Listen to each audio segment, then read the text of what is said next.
Bueno, chicos, tratemos de hacer un poquito de silencio porque tenemos que avanzar con esto y bueno, hay que seguir adelante con lo que habíamos quedado. Bueno, le damos gracias a Dios porque es un sábado más que estamos juntos reunidos para estudiar la palabra. Y yo les había dicho lo siguiente, no sé si ustedes se acuerdan.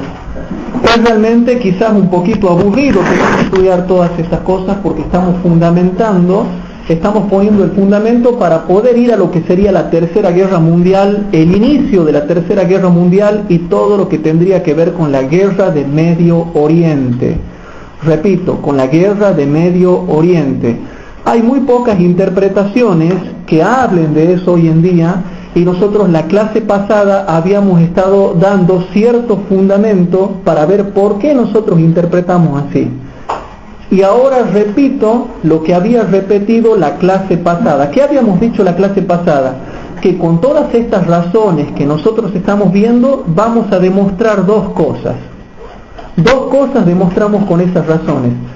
Primero, ¿por qué nosotros interpretamos todo el capítulo 11 de Daniel de manera literal? Y segundo, ¿por qué interpretamos los últimos versículos como los estamos interpretando? O sea que demostramos dos cosas, que todo el capítulo 11 es literal y segundo, que el rey del norte va a ser Estados Unidos con Francia, Inglaterra y las naciones aliadas. Entonces yo había dicho algo también en la clase pasada, hermanos. Puede ser que yo me equivoque en algo. Todos los predicadores se equivocan en algo. Yo lo he escuchado a Gambetta, a Bort, a muchos pastores, a Mark Finley, y nadie es perfecto cuando presentan las profecías que todavía no se han cumplido. Cuando presentan profecías que no se han cumplido, todos son imperfectos, hermano. Ninguno puede decir que explica la perfección con detalle porque todavía no se ha cumplido. Entonces, ¿cómo vas a saber todos los detalles si no se cumple? No son Dios. Y encima, como si fuera poco, hermano, como si fuera poco, a ver si pueden atender ahí. Encima, como si fuera poco, hermanos, no hay ahora en la iglesia adventista alguien que sea profeta. Todavía si hubiese alguien que fuese profeta podríamos decir, no, esto va a ser así porque hay un profeta que ha puesto detalles y que ha dicho que va a ser así. Pero no hay profetas, hermanos. Entonces, no hay profeta. Hola, ¿cómo estás? Adelante, tome asiento ahí. Bienvenido, Rodri, ¿todo bien? Sí. Qué bueno que has venido, qué bueno que has venido. Entonces, chicos, como no hay profetas ahora, como no hay profetas y los intérpretes somos todos imperfectos, todos los que estamos interpretando la Biblia somos imperfectos, es lógico que nadie tiene toda la verdad en una profecía, y menos cuando todavía no se ha cumplido. Ahora, a lo que yo voy, hermanos, es a lo siguiente. Puede ser que yo me equivoque en alguna otra cosa, pero no puede ser que me equivoque en todo. Porque si me equivoco en todo, entonces yo algún día le voy a preguntar al Señor Jesús cuando venga, le voy a decir, entonces, Señor, ¿para qué vos me has pedido que estudie comparando texto con texto? Si yo hice la comparación de texto y no es así. Yo estudio la Biblia comparando texto con texto. Acuérdense, hermano, el adventista estudia analizando el texto, el contexto y la comparación de texto con texto. Y para algunos hermanos que no han venido la clase pasada, que no vinieron la clase pasada, estamos viendo las razones de por qué nosotros interpretamos Daniel 11 así. Y ya hemos visto varias razones hemos visto. Y ahora tenemos que continuar terminando las razones que habíamos comenzado viendo la clase anterior. Entonces, hermanos, también para los hermanos que nos escuchan por internet, lo que nosotros les queremos comunicar es que no se queden con este estudio, porque tampoco nosotros decimos que esto necesariamente tiene que ser así y tampoco yo soy dogmático en esto. Pero como los demás se toman las libertades de tener su propia interpretación, yo también interpreto. Y si el Espíritu Santo les muestra a ellos de esa forma, el Espíritu Santo yo digo que me lo muestra a mí de esta forma. Y hay muchos estudiosos como yo aquí en el noroeste argentino que también oran al Espíritu Santo y el Espíritu Santo les muestra. O sea que paralelamente varios estamos teniendo este tipo de interpretación en lo que sería acá, hermanos, con respecto a Daniel 11, todo lo que tiene que ver con la última parte, hermanos.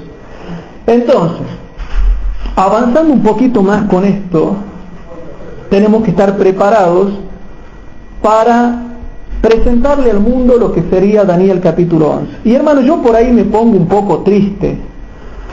Sí, como yo decía hablando con un hermano el otro día, si el rey del norte llega a ser el papado, está bien, yo lo acepto, pero algún día le voy a preguntar a Jesús y le voy a decir, Señor, ¿por qué haciendo la comparación de texto no me daba?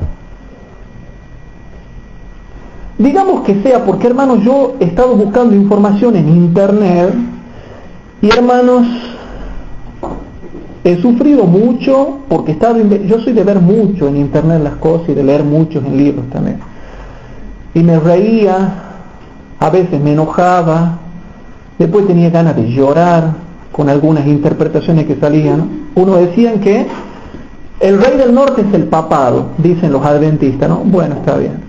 Otros adventistas dicen el rey del norte es Antíoco Epífanes, lo que ustedes ya saben, y que ni siquiera tiene que ver con lo que estamos estudiando en Daniel capítulo 11.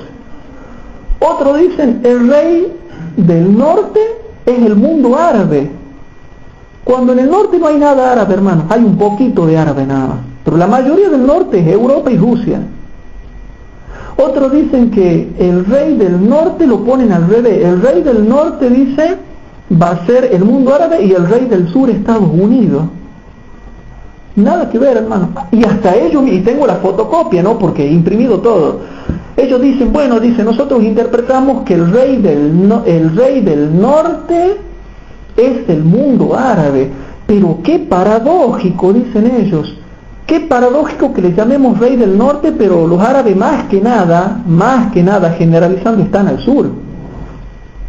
Entonces ni ellos saben por qué interpretan así. Y bueno, y sobre todo, la tienen con que el papado es el rey del norte. Y todo es el papado del rey del norte. Y hermanos, yo pediría que ya dejen un poco esta interpretación de que el papado es el rey del norte, porque parece que no estudian. Entonces, como no estudian, es fácil aplicar el rey del norte al papado. Hermano, no podemos echarle todo al papado, toda la culpa al papado. Y todo es el papado, y todo el pobre papa, y todos son el papado. Hermanos, si ustedes quieren hablar del papado, estudiemos Apocalipsis 13, Apocalipsis 14, Apocalipsis 17 y Daniel capítulo 7, que ya está. Y Daniel capítulo 8, y ya está, y paremos con el papado ya. Sí, la Biblia también habla en un montón de lados del espiritismo, y habla en un montón de lados del protestantismo, y habla en otro montón de lados de lo que es el desarrollo de las naciones para el tiempo del fin. No todo es el papado. Hay un montón de otras potencias religiosas y políticas que también están en la Biblia, y no todo es el papado, hermano. El centro del planeta no es el papado. El centro del universo es Cristo.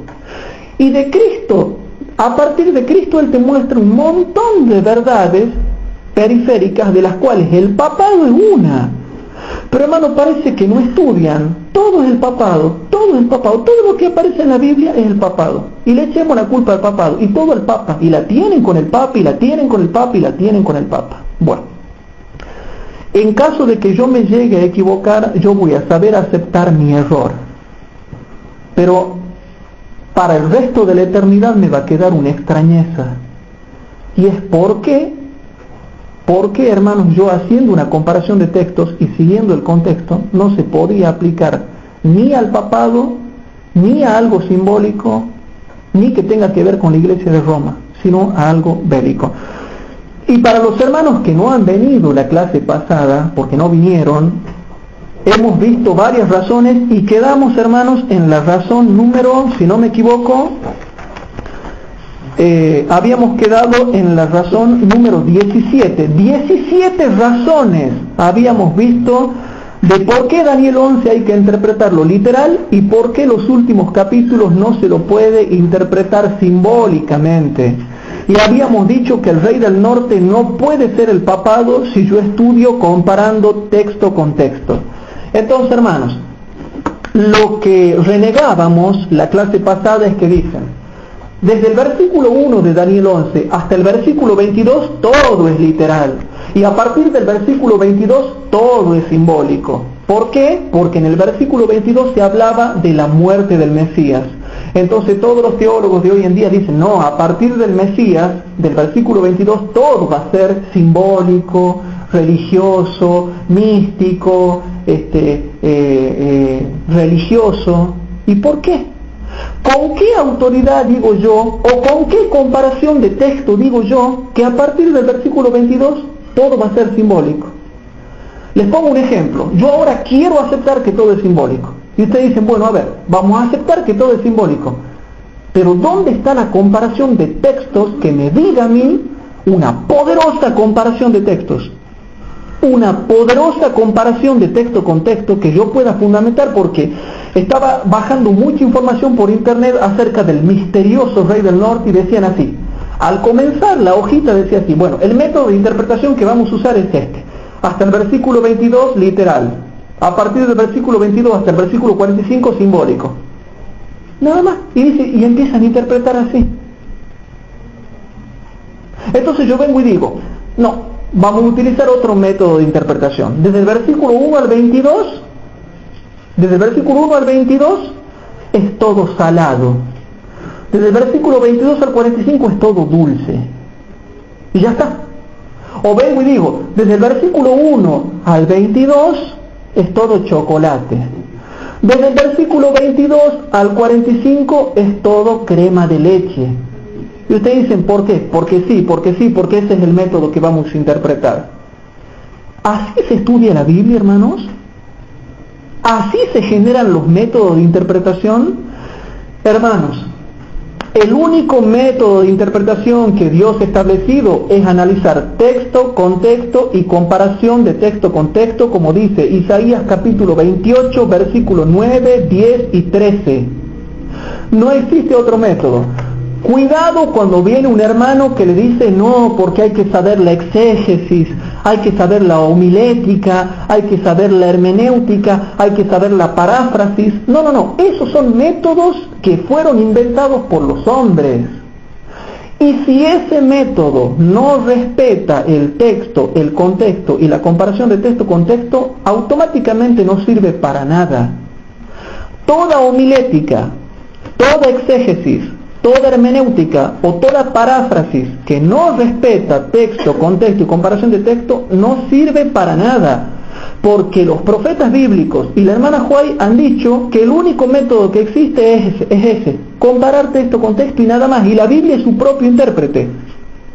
Por lo tanto, cuando le vengan a hablar, no, que la homilética y que la hipopótama y que la paráfrasis y que la hermenéutica, no sirve para nada un método si no cumple con lo que está especificado por Dios en Isaías 28, 10 y 13. Y de paso, antes de seguir, una cosita, antes de seguir con las razones, les quiero comentar un testimonio.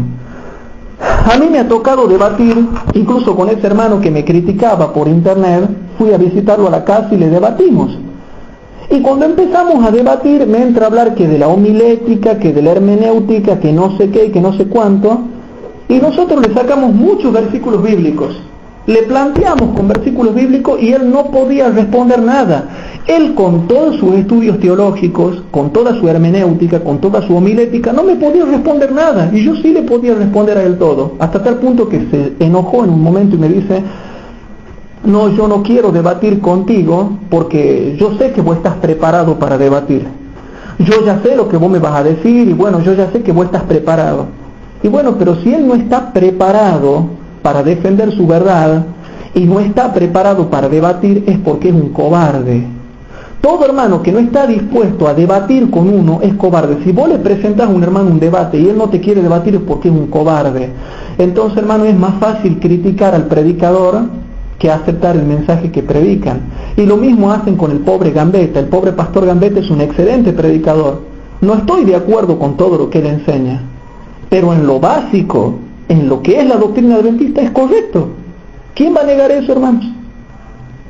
Entonces, otra cosa, cuando fuimos a visitarlo a él, como así también a muchos otros hermanos, cuando hacemos un debate, no quieren debatir porque son cobardes, hermanos. Y a veces lo que ellos quieren hacer es presentarme un monólogo, y yo no le permito que me presenten un monólogo. Gracias a Dios nunca le he permitido a una persona que me presente un monólogo. En un debate, hermanos, un debate es una discusión, y no existe, en la profundidad del tema, no existe sano debate. Tampoco existe debate amistoso. Debate significa discusión. Y cuando uno va a debatir tiene que discutir, hermano, porque hay un enfrentamiento entre la verdad y el error. Cuando Cristo, ustedes saben que en Apocalipsis capítulo 12, versículos 7 al 9, habla de la lucha entre Cristo y Satanás, dice que contendió Miguel y sus ángeles y contendían el dragón y sus ángeles. Cuando hubo esa contienda en el cielo, dice Testimonios Selectos, tomo 2, página 14 a la 16, un libro que ya no se edita más, Testimonios Selectos, tomo 2, página 14 al 16, ahí dice claramente que los ángeles luchaban con poderosos argumentos, hubo un debate, y les cuento algo, hermanos, ese debate no fue nada amistoso, y no fue nada edificante, fue un debate mortal entre Cristo y sus poderosos ángeles y Satanás y sus poderosos ángeles, hasta que llegó un momento en que no prevalecieron porque peleaban por prevalecer, y llegó un momento en que no prevalecieron y fueron corridos y echados del cielo. Pero Cristo no dice, yo tengo un conflicto con el mal, tengo un conflicto con Satanás amistoso, tengo un conflicto, tengo un debate con Satanás amistoso, un debate edificante, un debate sano. No hay, hermanos, entre la verdad y el error no hay nada que sea edificante y sano, directamente no hay comunión. Y hay hermanos que me han criticado mis posturas y hasta el día de hoy estoy esperando que alguien venga a debatirme en privado o en público, y si es en público que sea en un lugar neutral, no en la iglesia donde lo apoyan a él. Y no tienen, hermanos, el valor de debatir. No han tenido el valor de debatir. Entonces eso se llama ser cobarde. Un cristiano cobarde no debate, se esconde, como se dice vulgarmente, no se esconde, se esconde. Entonces, hermanos, cuando nosotros a estos hermanos les presentábamos el debate, ellos no podían presentar nada. Y quedaban enredados en su homilética, su exégesis, su paráfrasis, su interpretación, su hermenéutica, su esto, su aquello. Cuando nosotros vamos a estudiar Biblia, tenemos que saber presentar la verdad correctamente y no acomodar las cosas de manera fácil para librarme de estudiar y de orar y de tener que ayunar para poder comprender las Escrituras. Yo no soy perfecto, hermanos, en la interpretación de las Escrituras, pero busco la perfección, busco que mi doctrina sea perfecta. Pero hay otros hermanos que no se preocupan por eso y la solucionan fácil. Y bueno, ¿qué será este símbolo? Le metamos al papado. ¿Y qué será esto? Debe ser el papado porque hace cosas malas. Y hay un montón de potencias en la Biblia que son diferentes una de la otra. Hermanos, habiendo dejado en claro esto, vamos a continuar viendo las razones de por qué nosotros interpretamos Daniel 11 de manera literal y por qué los últimos versículos los vemos de manera diferente. ¿Sí? Como las naciones occidentales, estando a la cabeza, ¿quién? Estados Unidos. Y vamos a ver por qué. Habíamos quedado con la razón número 17 y ahora vamos a la razón número 18. Vamos a ver, hermanos queridos, la razón número 18. Y dice así, yo anoté acá y dice, no se debe decir que Daniel capítulo 11 sigue al lineamiento fijado en los versículos, en los capítulos 2, capítulo 7, capítulo 8 y capítulo 9, en lo religioso, porque en el capítulo 2 se habla exclusivamente de lo político y de lo bélico, o sea, de naciones. En el capítulo 7 se habla de lo político y lo bélico, o sea, las naciones, en su mayoría. Y después se menciona algo del juicio investigador y del cuerno pequeño. O sea, se habla un poquito de lo religioso en el capítulo 7. En el capítulo 8 se habla de los dos aspectos, de lo político y lo religioso. En el capítulo 9 se habla de los dos, de lo político y de lo religioso. Por lo tanto, en el capítulo 11 de Daniel sigue solo el lineamiento político y bélico y el concepto de naciones solamente con una pequeña referencia incidental en lo religioso. haciendo énfasis en el dominio político y bélico de las naciones, ¿sí?, que están relacionadas hasta el fin con el pueblo de Dios. Entonces, ¿qué me quiere decir a mí esta razón número 18?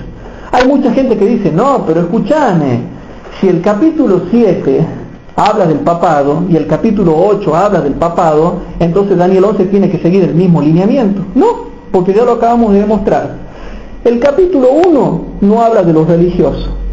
El capítulo 2 no habla de los religiosos. El capítulo 3 tampoco habla de los religiosos en lo que tiene que ver con el pueblo de Dios, nosotros como pueblo. El capítulo 4 no habla de la iglesia adventista tampoco, ni del papado. El capítulo 5 menos, y el capítulo 6 menos, y el capítulo 7 habla de las dos cosas. Capítulo 8 habla de las dos cosas también. El capítulo 9 habla de las dos cosas. El capítulo 10, que es la última visión, los capítulos 10, 11 y 12, qué casualidad que habla de la última visión. Y si es la última visión, hermanos, la última visión es una síntesis de todo lo que pasó a lo largo de la historia. Capítulo 10, 11 y 12 es la última visión. Y es una síntesis, haciendo énfasis en lo político y en lo religioso, con una pequeña referencia incidental a lo que tendría que ver con lo religioso. Hace una pequeña mención de lo religioso, que es, por ejemplo, que habla del imperio romano cristianizado en el versículo 29 y 30, y después ya en el versículo 32 y 33 habla del pueblo que conoce a su Dios y que se esforzará y actuará, pero es una referencia incidental. No podemos hacer de todo el capítulo religioso porque se refieren algunas cositas a los religiosos, no, hermanos. Hay que tener una correcta interpretación de lo que sería todo el capítulo 11. Entonces, con esta razón dejamos en claro, hermanos, que no podemos decir que acá tiene que ser el papado en el capítulo 11 porque en el 7 y en el 8 habla del papado. No, habla de los dos, habla de lo político y de lo religioso. Por lo tanto, en el capítulo 11 también habla de lo político y lo religioso, pero habla más de lo religioso porque todo es literal. El 90% del capítulo 11 es político y bélico y una pequeña referencia incidental a lo que tiene que ver con lo religioso. Versículo 29 y 30 y después el otro versículo 30 y pico que habla del pueblo que conoce a su Dios y que se esforzará y actuará, y de los sabios que caerán, haciendo una pequeña referencia a los protestantes que eran perseguidos por una potencia bélica, no religiosa, bélica. Otra cosa, hermanos, Urias Smith, que da a entender que podría ser el rey del norte de Francia, y es lo más coherente que sea, vivía en el tiempo de la hermana White y en el tiempo de James White. Y qué casualidad que la hermana White nunca lo contradijo a Urias Smith. Le tenía que haber dicho, no, bueno, esto no es así. Y que deje claro que no es así, porque la hermana White no tenía pelos en la lengua cuando por inspiración divina tenía que dejar en claro que una doctrina no era así. Y ella en ningún momento lo contradijo. Entonces, hermanos, queden claro eso, no, que no le vengan a decir, por favor, no, tenemos que seguir el lineamiento. Porque cuando le digan hay que seguir el lineamiento, ustedes le dicen, amén, sigamos el lineamiento. Y el lineamiento de otro capítulo habla de lo político. ¿Por qué vamos a seguir el lineamiento religioso si la mayoría de Daniel 11 habla de lo político y lo literal? Todo es literal y político. El 90% es literal y político. Vamos a la razón número 19. Hermanos, vamos a la razón número 19. Pero antes, para eso quiero que leamos Daniel capítulo 11, versículo 22. Vamos a leer Daniel capítulo 11, versículo 22, vamos rapidito. En Daniel capítulo 11, versículo 22, dice así, presten atención. Este para mí es el versículo más importante de todo el capítulo 11 porque habla de Cristo, ¿sí? Y con los brazos de inundación, bueno, esta es una traducción muy difícil, hermanos, pero yo les voy a decir lo que quiere decir para que ustedes entiendan. Y con los brazos de inundación serán inundados delante de Él, y serán quebrantados. Y aún también el príncipe del pacto. no estamos estudiando todo lo que es historia del capítulo 11. Yo simplemente le doy una síntesis. Aquí habla de Tiberio César. Aquí lo que estaba diciendo en realidad, para que entienda la traducción, es que los brazos de poder de Tiberio César, a través de una traición, de una revolución, iban a ser quebrantados. O sea, Tiberio César iba a ser quebrantado. Y efectivamente Tiberio César murió a los 68 años de edad, siendo asesinado. ¿Sí? Lo asesinaron a Tiberio César a los 68 años de edad en el año 23 de su reinado. Aquí habla de la profecía de Tiberio César, cuando muere Tiberio César. Pero habla también de que también dentro de su reinado, también, hay un adverbio ahí, también iba a ser quebrantado el príncipe del pacto. ¿Y quién murió en el tiempo del reinado de Tiberio César? Cristo. Bueno, resulta que acá habla de brazos de inundación, de guerra, de revolución como inundación, de arte, de algo literal como inundación. El que inunda era Tiberio César. Y aquí la inundación, la revolución, las artimañas, todo el mundo la toma en forma literal. Ahora bien, van a ver a lo que yo quiero llegar. Vamos a Daniel capítulo 11, versículo número 10. En Daniel capítulo 11, versículo 10, dice así. Capítulo 11, versículo 10. Mas los hijos de aquel, ¿sí? Mas los hijos de aquel, dice, hermanos, se airarán y reunirán multitud de grandes ejércitos. Y vendrá a gran prisa e inundará y pasará y tornará y llegará con ira hasta su fortaleza.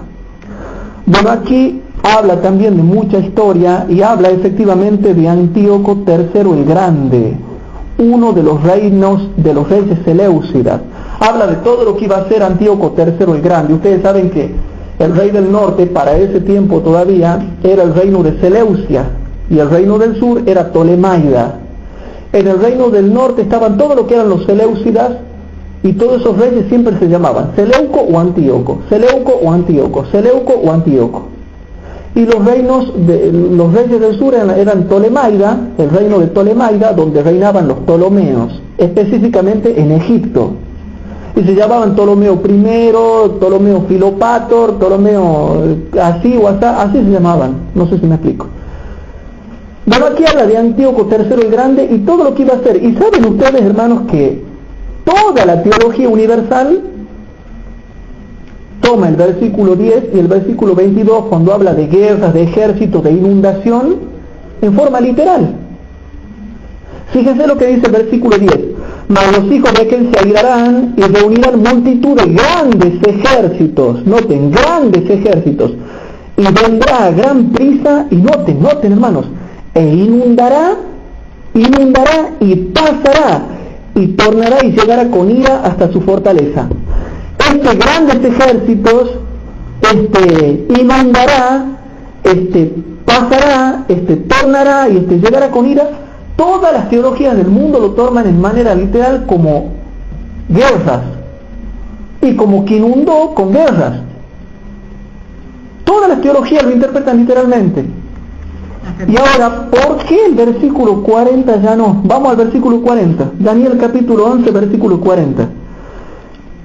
Pero al cabo del tiempo, el rey del mediodía se acorneará con el rey del norte y levantará contra él como tempestad y con carros y gente de a caballo y muchos navíos, y entrará por las tierras e inundará y pasará. Y aquí ya no. ¿Saben lo que dicen los que espiritualizan las escrituras? De paso les enseño algo para que sepan. Se ha metido mucho dentro de la iglesia adventista esta forma de interpretar protestante, la forma evangélica de interpretar, donde todo lo espiritualizan. Todo lo espiritualizan. Y no te dice inundará, pasará, ejércitos, carros, naves. Y uno le dice, ¿por qué en el versículo 10 y en el versículo 22, cuando dice inundará, inundación, pasará, ejército, ahí es literal, refiriéndose a Antíoco III el Grande y a Tiberio César? ¿Por qué ahí es literal? No, ahí es literal. ¿Y por qué acá en el 40 habla con el mismo lenguaje? Dice, inundará ejército, carros, caballos, nave, pasará por las tierras, entrará, inundará. ¿Y aquí qué? No, ahí no sabemos, ahí todo es simbólico. Símbolo de esto, símbolo de aquello, símbolo. ¿Y por qué si es el mismo estilo literario con que se está escribiendo? El versículo 10, el versículo 22 y el versículo 40 están escritos en el mismo estilo literario. ¿Por qué no respetan el mismo estilo literario con que fueron escritos? Y ellos dicen, no, lo que pasa es que a partir del versículo 22 todo es simbólico. Y bueno, ¿y dónde está la comparación que me diga que eso es simbólico? ¿O por qué no hay un versículo en el mismo capítulo 11 que me diga o que me exprese que a partir del versículo 22 todo va a ser simbólico? No hay un versículo en el capítulo 11 que me enseñe eso, tampoco hay un fundamento de comparación de textos que me enseñe eso, pero ellos dicen que es así. No están respetando el estilo literario con el cual se viene escribiendo todo el capítulo 11 de Daniel. ¿Por qué no respetan el estilo literario? Luego, ahora, si todo a partir del versículo 22 es simbólico, ¿por qué es que no aparece ningún símbolo? ¿Por qué no aparece un cordero de 7 ojos, o de 7 cuernos, o degollado? ¿Por qué no aparece una bestia, una ramera? ¿Por qué no aparece un leopardo con 4 cabezas? ¿Por qué no aparece un oso con costillas? ¿O por qué no aparece una bestia espantosa y terrible? ¿Por qué no hay ningún símbolo? Desde el versículo 22 hasta el final, hermanos queridos, no hay ningún símbolo. No hay símbolo, no hay un versículo llave que me diga que de ahora en más todo va a ser simbólico, no hay comparación de texto que deba ser simbólico. Entonces, ¿por qué dicen que es simbólico? Entonces, hermanos, la razón número 19 dice así, yo la anoté así. ¿Por qué en Daniel capítulo 11, versículo 10, cuando habla de Antíoco Magno, y en Daniel 11:10 habla de Antíoco Magno, ¿sí? ¿Por qué en Daniel 11:10 cuando habla de Antíoco Magno y en Daniel 11:22 que habla de Tiberio César son tomados en forma literal como batallas, luchas, muerte, etcétera, y justo en el capítulo 11, versículo 40 ya no, ahí no es literal, ahí es simbólico, cuando es el mismo tipo de relato, el mismo tipo de explicación y el mismo tipo de descripción hecha por el ángel. Noten que el ángel ha venido describiendo lo mismo. No dice el ángel, bueno, ahora Daniel, ahora bien, empieza a hablar en símbolo a partir del verso 22. No ha cambiado el ángel la manera de enseñar o la manera de relatar todo el relato del capítulo 11. Hermanos, yo me gozo en Daniel capítulo 11. Para un lector observador, uno se da cuenta que Daniel capítulo 11 es literal. ¿Y para qué vamos a mencionar el fabuloso párrafo que nosotros habíamos leído la clase pasada, que era el versículo 1 al 4? Daniel 11, 1 al 4 son los versículos llave que hablen todo el resto del capítulo de Daniel y que me demuestran que todo el resto del capítulo de Daniel va a ser literal, hermanos. Bien, razón número 20, vamos a la razón número 20, hermanos. Vamos a leer Daniel capítulo 11, versículo 16. Daniel capítulo 11, versículo 16. Dice así, bueno, para los que nunca han estudiado toda la historia de Daniel capítulo 11, ustedes saben que en el capítulo 11, versículo 16 ya habla del imperio romano establecido como potencia ya y dominando todo lo que sería la tierra de Palestina. El imperio romano aparece ya en el versículo 14, pero lo vemos como potencia ya en el versículo 16. Eso es Roma. El imperio romano pagano está en el versículo 16. Y dice así, hermanos: y el que vendrá contra él hará su voluntad. No habrá quien se le pueda parar delante, y estará en la tierra deseable, la cual será consumida en su poder. La tierra deseable, hermano, es Palestina, Israel, Jerusalén. todo eso comprende la tierra deseable. Y efectivamente, ¿cuál fue el único poder que consumió la tierra deseable y que al último la termina cercando en el año 66 y destruyéndola en el año 70? ¿Cuál es el único poder que la ha consumido la tierra deseable? Roma, hermanos, Roma. Ahora, el imperio romano, hermanos, disculpen que haga así, ¿no? Bueno, Roma, hermanos, consumió la tierra deseable y nadie se le pudo parar al imperio romano, nadie. Entonces, después de haber leído esto, hermanos, leamos ahora Daniel capítulo 8, versículos 4 y 7. Vamos a Daniel capítulo 8, versículos 4 y 7. Palestina y cuál más? Palestina, Israel o Jerusalén, como ustedes le quieran llamar. Sigamos, chicos. Daniel capítulo 8, versículos 4 y 7 dice así. Y esto ya lo reconocen, todo adventista conoce bien estos versículos, hermanos. Y dice así. Ve que el carnero, ¿quién es el carnero, hermanos? Medo-Persia. Ve que el carnero hería con los cuernos al poniente, al norte y al mediodía, y que ninguna bestia podía parar delante de él. Potencia, literal, nación, ¿sí? No había quien escapase de su mano y hacía conforme a su voluntad y engrandecíase. Bueno, es el imperio medo-persa. Y noten que es la misma forma de explicación que se da en Daniel capítulo 11 y se refiere a una potencia literal, bélica, nación. Ahora saltamos al versículo número 7 y dice así. Vemos que llegó junto al carnero, aquí ¿quién está hablando? Del macho cabrío. Ese macho cabrío llegó junto al carnero y levantóse contra él e hiriólo, y quebró sus dos cuernos, porque en el carnero no había fuerzas para parar delante de él. Derribólo por tanto en tierra y hollólo, ni hubo quien librase al carnero de su mano. ¿Qué hemos leído? Que antes no había quien se pare delante del carnero y después no había quien se pare delante del macho cabrío. Ahora, ¿se acuerdan de esos versículos? Ahora vamos al versículo 16 de nuevo. Daniel 11, 16. Daniel capítulo 11, versículo 16. Dice así. Y el que vendrá contra él, o sea, el que vendrá es el imperio romano, y el contra él era uno de los reyes seleucidas, que después vamos a estudiar bien quién era. Y el que vendrá contra él hará su voluntad, ni habrá quien se le pueda parar delante, y estará en la tierra deseable, la cual será consumida de su poder. ¿Por qué, hermanos, en Daniel capítulo 8, versículos 4 y 7, nadie se podía parar delante del carnero, y el carnero era una nación literal? Y el macho cabrío era una nación literal. Y ustedes me dirán, bueno, pero el carnero es un símbolo, y el macho cabrío es un símbolo. ¿Y a mí qué me importa? ¿Por qué, hermanos? Porque el resto de lo que vine hablando es literal.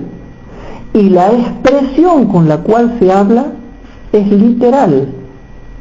Y luego, en capítulo 11, todo es literal.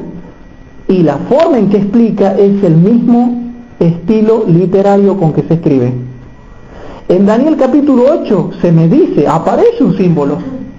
Pero en Daniel 11 no aparece ningún símbolo. Y luego, ¿qué es lo que queda como factor común? La forma en que se expresan.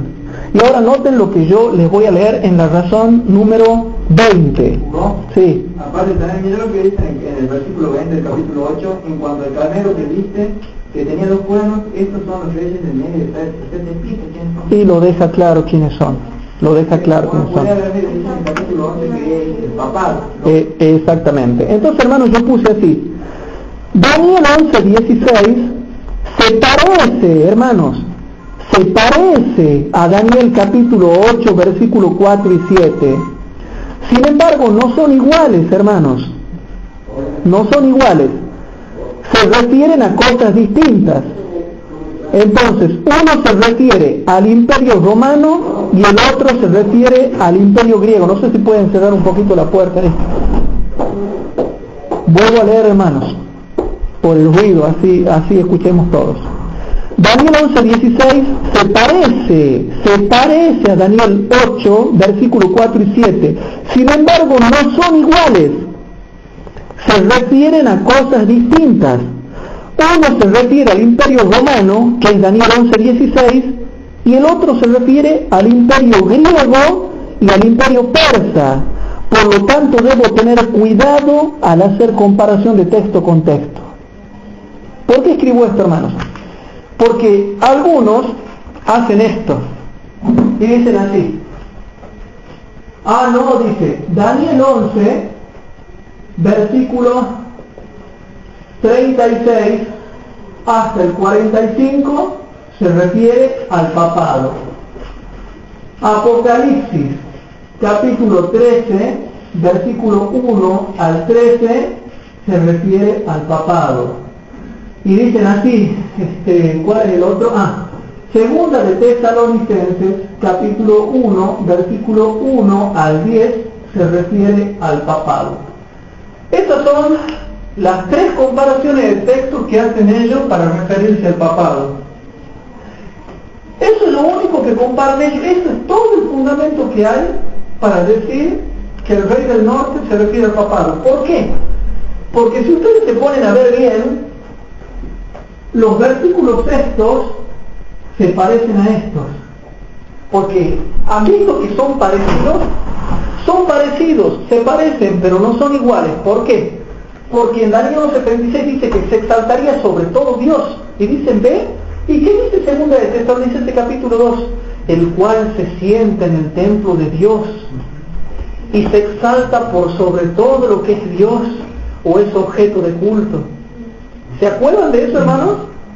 Y uno dice, pero ahí parece lo mismo que el versículo 36. Y hermanos, no nos vamos a poner a comparar. Son parecidos, pero no son iguales, porque no cumplen todas las especificaciones. No cumplen. Y si bien es cierto, el papado se sienta en el templo de Dios, como Dios, haciéndose pasar por Dios, pero nunca le faltó el respeto como le ha faltado el respeto a Francia. O sea que, por más que quiera exaltarse, llegar a ser igual que Dios, o sentarse en su trono como Dios, mentira, hermano, no se parece, no es igual al otro versículo. Entonces, ¿yo a qué quería llegar? No porque se parezca el versículo, y repito, no porque se parezca, yo voy a agarrar y voy a decir que son iguales. Hay que saber comparar texto con texto. Porque si no, hermano, yo tendría que agarrar y comparar Daniel 11:16 con Daniel 8. Entonces ¿qué hemos hecho recién? Hemos puesto que Daniel 11:16, si yo lo comparo, hermanos, con Daniel 8, 4 y 7, versículos son iguales y habla de lo mismo. Pero hermanos, Daniel 11:16 está hablando del imperio romano pagano. Y Daniel 8, 4 y 7 habla de dos cosas. Habla del imperio medo-persa y habla del imperio greco-macedónico. De los dos. Pero si ustedes la comparan a los textos, se parecen, son parecidos, dicen la misma cosa. Entonces yo no puedo venir y comparar texto con textos como a mí me parezca. Hay que saber comparar texto con texto. Y uno va a llegar a saber comparar bien el texto con texto cuando respete el contexto. Si yo me fijo en el contexto de esto, si yo me fijo en el contexto de Daniel 11:16, voy a ver que esto habla del imperio romano pagano. Si me fijo en el contexto de Daniel 8, 4 y 7, voy a ver que habla del imperio medo-persa y del imperio greco-macedónico. Y si yo me fijo en el contexto de Daniel 11, 36 al 45, voy a ver que si yo me hago un retroceso en la historia, voy a ver que no se le puede aplicar a otra cosa que a Francia. No se puede aplicar a otra cosa que a Francia. Entonces, ¿cómo voy a hacer yo para comparar correctamente texto con texto? Tengo que respetar el contexto. Tengo que ver bien qué dice el texto y tengo que respetar de lo que se viene hablando. Entonces dicen, No, porque en el versículo 36 dice que se engrandece sobre todo Dios. Y en 2 de Tesalonicenses capítulo 2, perdón, este no es 1, es 2, capítulo 2, dice que se siente en el templo de Dios y se exalta sobre todo lo que se llama Dios o es objeto de culto. ¿Ven que es parecido? Y yo digo, che, pero es igual lo que dice Daniel 1:76. Claro que es igual. Esa frase es igual, pero el resto de la frase es distinta. Esa frase la puedo aplicar, pero el resto de lo que viene hablando no, ya no cumple con el resto de las condiciones. Entonces, hermanos, cuando hagan comparación de textos, tienen que saber hacer correctamente la comparación de textos, porque hay hermanos que ni saben comparar texto con texto. Entonces usted dice, Hugo, ¿y cómo hago para comparar bien texto con texto? Bueno, primero tienen que saber bien qué dice el texto.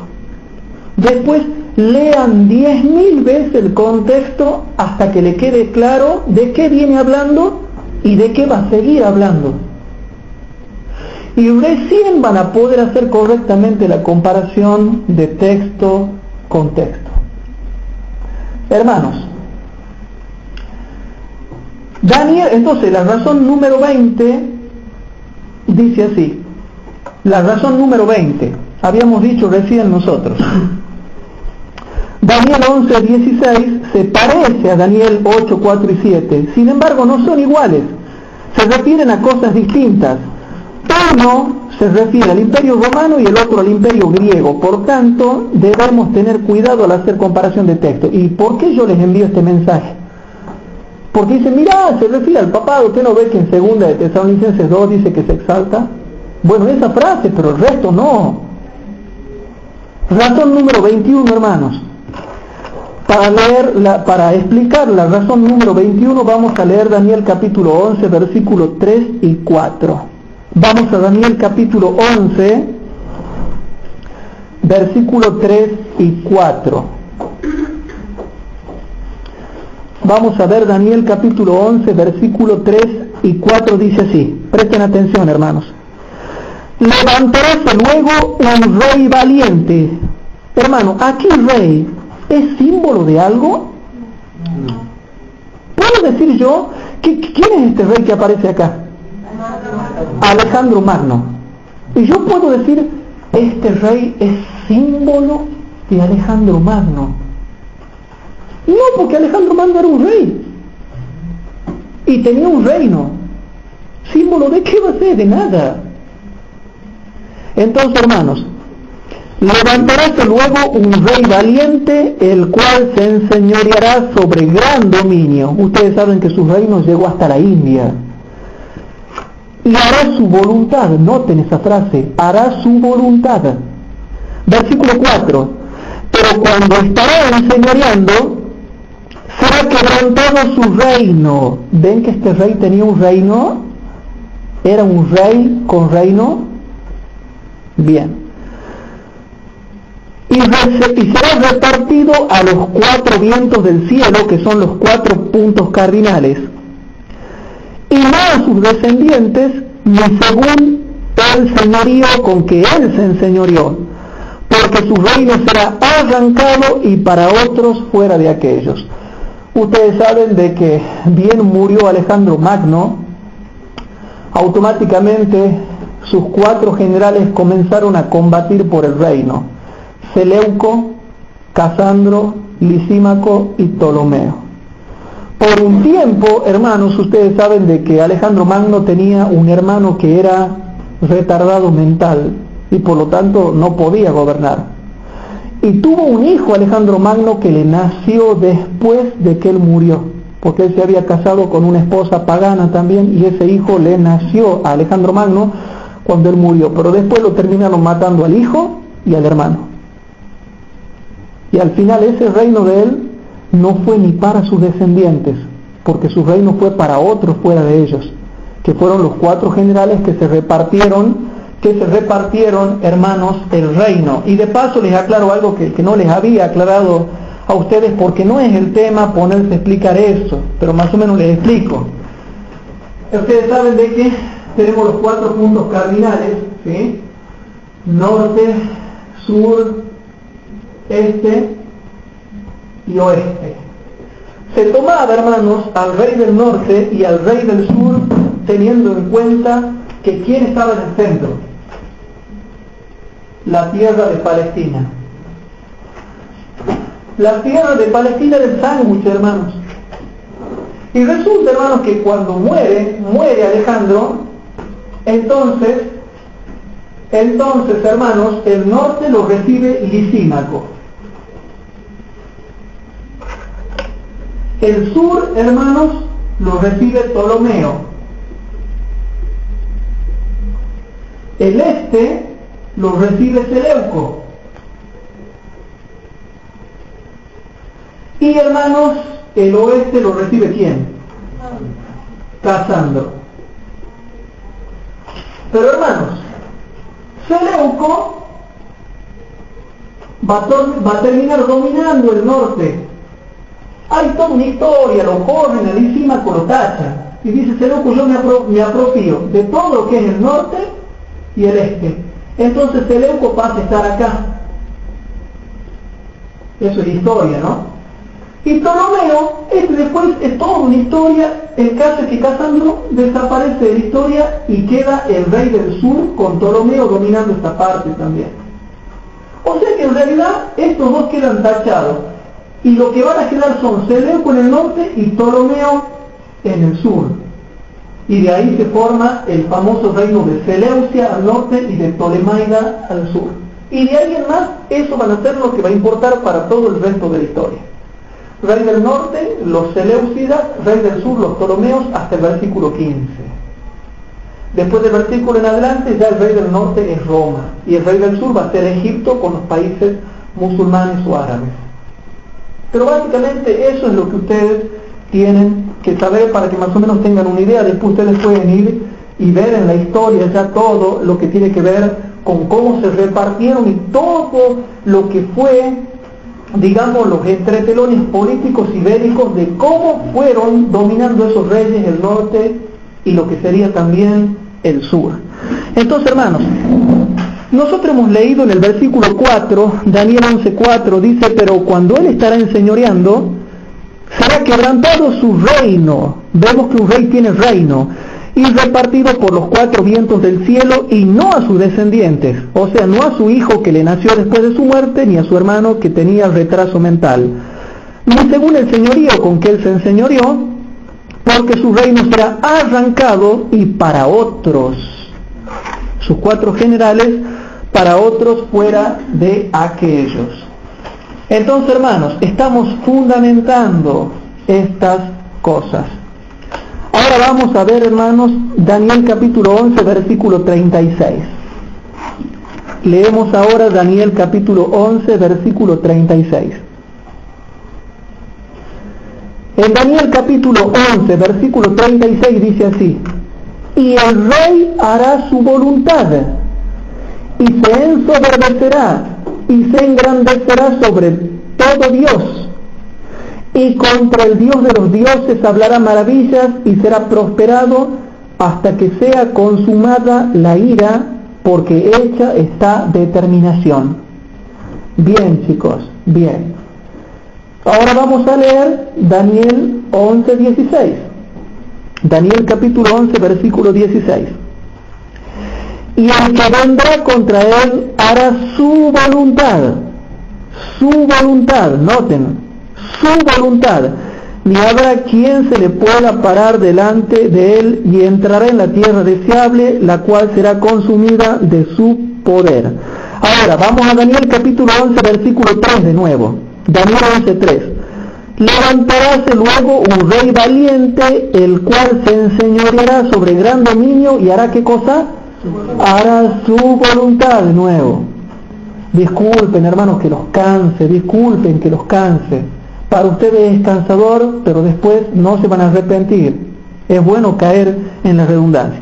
Volvamos al versículo 36. Versículo 36. Y el rey hará ¿qué cosa?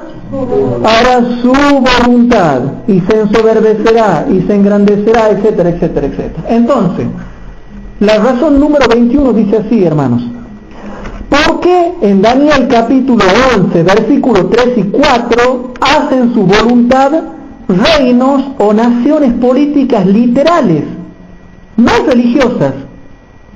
Y justo en el versículo 36 ya no es un reino literal como los otros, sino que justo en el versículo 36 ahora se refiere a la Iglesia Católica o el papado, siendo que comparados los textos, nos damos cuenta que también habla de una nación, de una potencia explicada y traducida por el ángel. Ahora bien, si en el capítulo 11, versículo 3 y 4, y en el capítulo 11, 16, hablan de lo literal, habla de que literalmente hacen su voluntad, reinos literales, potencias literales, ¿sí? Algo político y bélico, porque justo en el versículo 36 va a hablar de lo simbólico, de lo religioso, de lo místico y de lo espiritual. Hermano, en el capítulo 3 y 4 habla de algo literal, de un rey que hace literalmente su voluntad. En el versículo 16 habla de un rey que hace literalmente su voluntad. ¿Por qué justo en el versículo 36, que sigue el mismo estilo literario de explicación y de traducción por el ángel, por qué justo ahí es todo simbólico, todo místico, todo religioso, hermanos, todo espiritual? ¿Por qué justo ahí? O es religioso todo, o es literal todo. No vengamos a cambiar. ¿Se dan cuenta que no se puede cambiar, hermanos? No se puede cambiar. Si yo hago simbólico el 36, tengo que hacer simbólico el versículo 3 y el versículo 16. Y todas las teologías del mundo, en el versículo 3 dicen que es literal, refiriéndose a Alejandro Magno con su reino. Y en el versículo 16, todas las teologías del mundo dicen que es literal, refiriéndose al imperio romano con su respectivo rey que estaba reinando en ese momento. Y ya justo en el versículo 36 quieren espiritualizar. Hermanos, no espiritualicemos las Escrituras.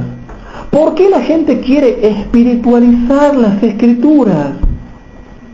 Y ya están comenzando a hacer como hacen los evangélicos, que ahí nomás como no entienden nada, los evangélicos no entienden nada, hermano, entonces espiritualizan todo. Todo espiritualizan. No espiritualicemos, hermanos. Respetemos la explicación que viene dando el ángel. Respetemos la enseñanza que viene dando el ángel. Respetemos el estilo literario que se está escribiendo desde el versículo 1. Respetemos. Bien, hermanos. Vamos a la razón número 22. En la razón número 22 está esto que quiero que estudien. Ustedes quieren saber qué reino va a ocupar el norte y qué reino va a ocupar el sur. Para que ustedes sepan eso, hermanos, yo les pido que vayan. Van a tener que ir a Urias Smith, tomo 1, página 192. De paso, para que quede grabado y para los hermanos que están estudiando, en Urias Smith, en el tomo 1, que es el libro de Daniel, página 192, ahí va a decir quiénes van a ser respectivamente los reyes del norte y los reyes del sur en adelante en todo lo que sería el libro de Daniel capítulo 11. Bien, razón número 23. La razón número 23 que quería que ustedes tengan en cuenta para cuando vayan a hablar, porque en Daniel capítulo 8, Daniel capítulo 9 y Daniel capítulo 11, hermanos, se habla mucho del tiempo del fin. Y el tiempo del fin es muy amplio. Muy amplio. Y decir tiempo del fin por el solo hecho de decirlo es ambiguo. Entonces, habíamos dicho lo siguiente.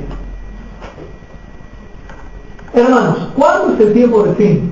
1755, con el terremoto de Limón, en adelante. ¿Eso es el tiempo del fin? Comienza. Ahí está. Por esto, se haría el tiempo del fin, se haría 1755 en adelante, todo lo que quiere decir eso, cualquier fecha dentro de eso es el tiempo del fin. ¿Por qué, hermanos? Les explico algo. Ustedes saben de que hay 7 sellos.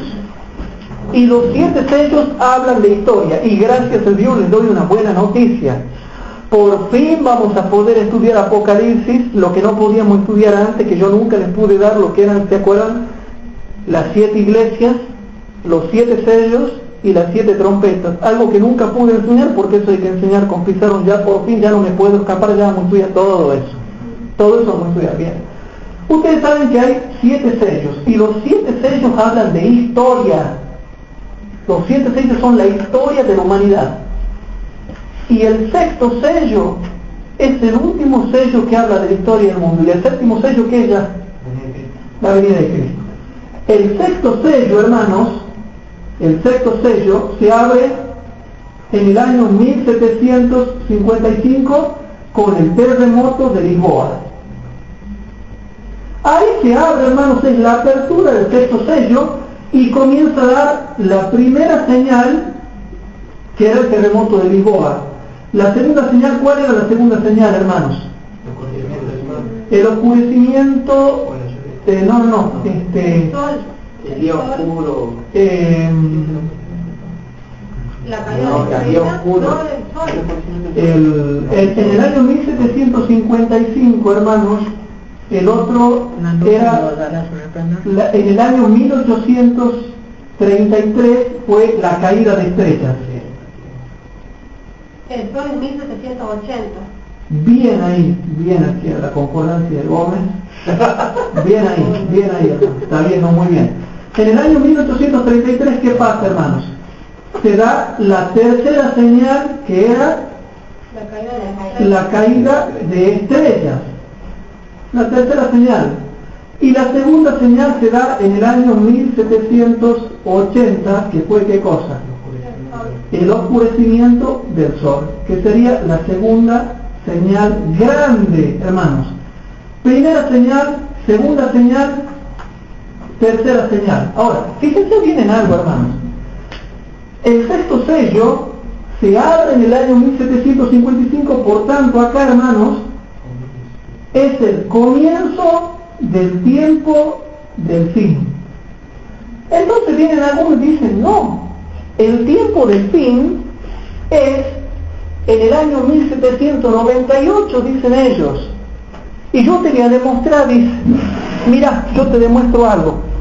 Vamos a Daniel capítulo 12, versículo número 4. Y dice así, en Daniel capítulo 12, versículo 4 dice, tú empero Daniel cierra las palabras y sella el libro hasta el tiempo del fin. Pasarán muchos y multiplicaráse la ciencia. Y dice, y mira el contexto, dice, y dice el versículo número, bueno, ya el versículo que sigue, desde el versículo 6 en adelante, 5 en adelante, habla de los 1260 días y de los 1290 días y de los 1335 días. Y dice, y eso terminan en el año 1798. Y dice que el libro de Daniel iba a estar sellado hasta el tiempo del fin.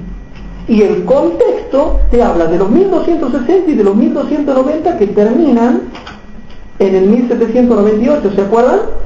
Entonces dice, mira, el contexto que habla de estas dos profecías y estas dos profecías terminan acá, en el año 1798.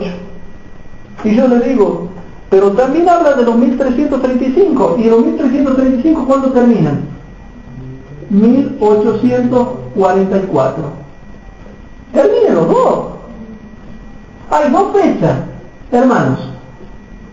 Y yo pregunto, ¿el año 1798 es el tiempo del fin? Sí. Es el tiempo del fin. 1844, ¿es el tiempo del fin? Sí. Es el tiempo del fin. El año 2009, ¿es el tiempo del fin? Sí. Es el tiempo del fin. Por lo tanto, hermanos, cuando dice que el libro de Daniel iba a ser entendido en el tiempo del fin, es correcto lo que ellos dicen. Iba a ser entendido en el tiempo del fin, pero no significa que sea el comienzo del tiempo del fin. El comienzo del tiempo del fin, el tiempo del fin comenzó en la apertura del 6º sello, y después en adelante, sí, los libros de Daniel fueron entendidos en el tiempo del fin, porque el tiempo del fin ya había comenzado en el año 1755. De manera que los hermanos que dicen que en el año 1798 estamos en el tiempo del fin es correcto, pero están equivocados cuando dicen que el tiempo del fin comenzó en el año 1798. El tiempo del fin no comienza en el año 1798, comienza en el año 1755.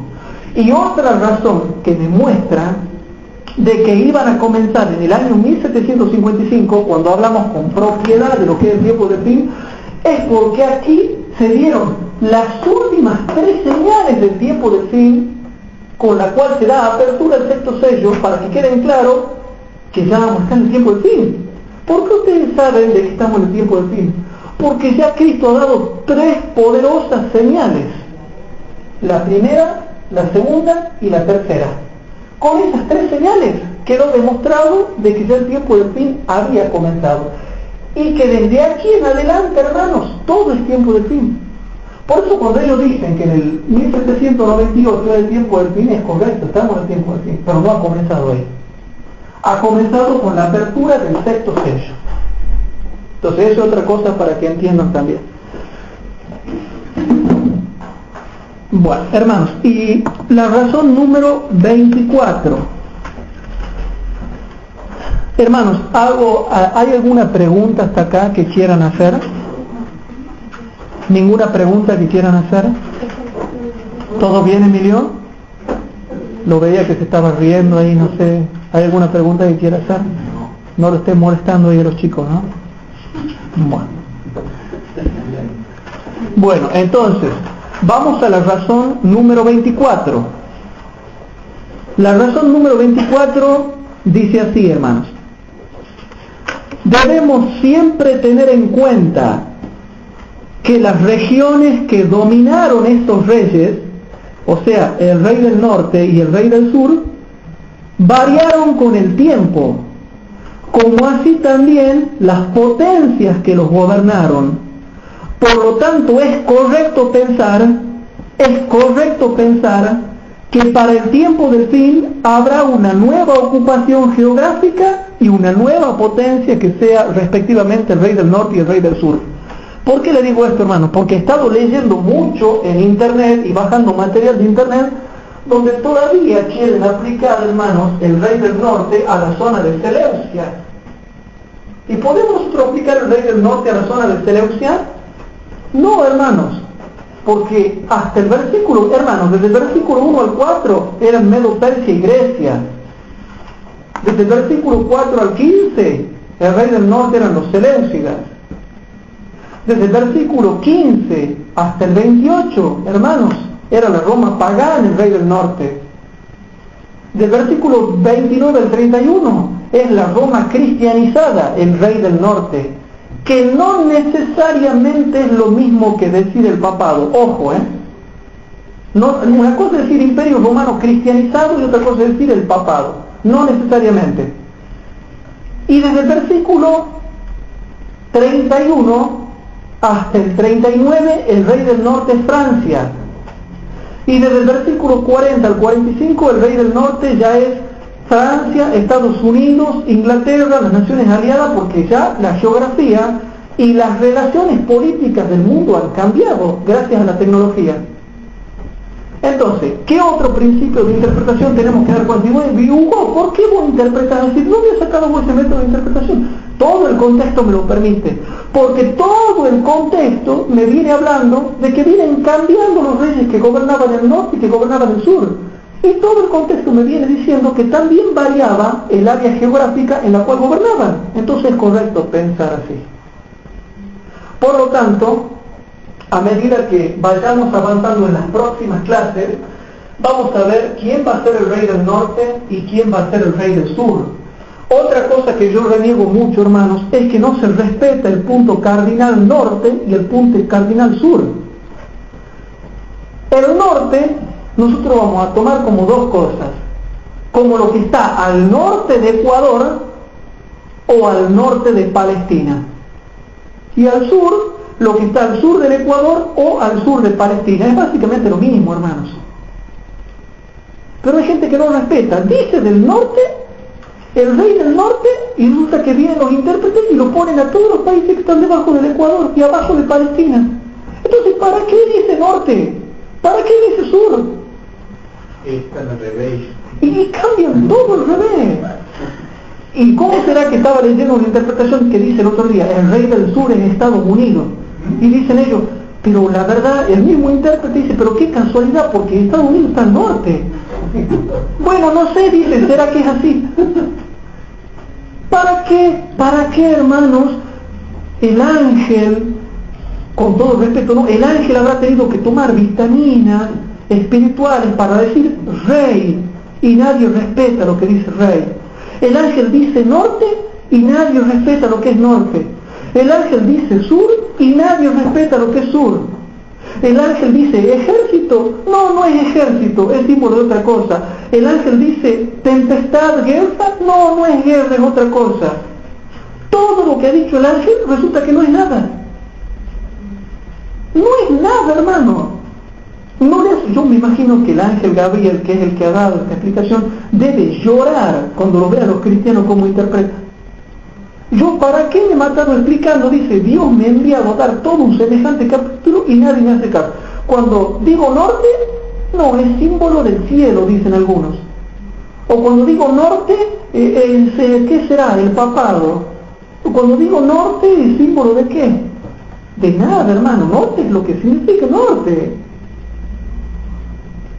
En una palabra, hermanos queridos, no se ha respetado nada de lo que ha dicho el ángel para interpretar Daniel capítulo 11. Por eso caen en cualquier interpretación fácil. Una pregunta, o sea, digamos, para tomar, digamos, el tema de la profecía, o sea, el rey del norte y el rey del sur, ¿cuál es el punto de referencia que siempre tenemos que tomar? Lo más coherente, lo mejor para tomar es Palestina. Y muy bien la pregunta. Lo más coherente es que tome Palestina, pero también hay una gran verdad, hermanos. Todas las naciones que están por arriba del Ecuador siempre han sido poderosas. Y las que están debajo del Ecuador siempre han sido más débiles. Hasta tal punto que los países árabes, que están la mayoría al sur, hicieron hace unos años un aviso en los diferentes periódicos del mundo que se llamaba Conferencia Sur-Sur, donde se hacía un llamado a todas las naciones del sur a desarrollarse económicamente y bélicamente para no dejarse avasallar por las naciones del norte. Y qué casualidad, Corea del Norte, enemiga de Estados Unidos, cuando Estados Unidos, que es el rey del norte, lo espantarán noticias del oriente y del norte. Porque el rey del norte no es el único que está en el norte, hermano. En el norte hay un montón de naciones que no tienen la misma ideología que Estados Unidos. Rusia, Corea del Norte y otros más. Entonces, pero eso ya lo vamos a ir viendo a medida que nosotros vayamos avanzando en este estudio. Ahora, hermanos, yo les agradezco porque están viniendo estas clases para estudiar. Y yo les doy un mensaje. Una vez que terminemos estos estudios, vamos a estudiar estudios de otro tipo. Les pido disculpas, a veces hablar de métodos de interpretación es un poco aburrido, pero no piensen que esto va a ser siempre así. Nos queda un par de clases más, ya entramos a terminar Daniel 11 y voy a tocar otros temas proféticos donde van a haber más Biblia y vamos a tocar temas que tienen que ver específicamente también con la vida espiritual, con nuestro crecimiento espiritual, con cómo fortalecernos. Hay una decena de temas que quiero dar sobre la lluvia tardía. Una decena de temas que quiero dar sobre la ley dominical. Una decena de temas que quiero dar sobre la preparación para el tiempo del fin. Son un montón de cosas, hermanos, que yo quiero dar. Así que no se preocupen. Tengan un poco de paciencia hasta que yo termine de dar estos temas y van a ver cómo vamos a estudiar un montón de otras cosas más y sobre todo lo que es verdad presente para que sepamos cómo tenemos que prepararnos para el tiempo del fin. ¿Hay alguna pregunta, hermanos, que quieran hacer? Si no hay ninguna pregunta, dejamos acá.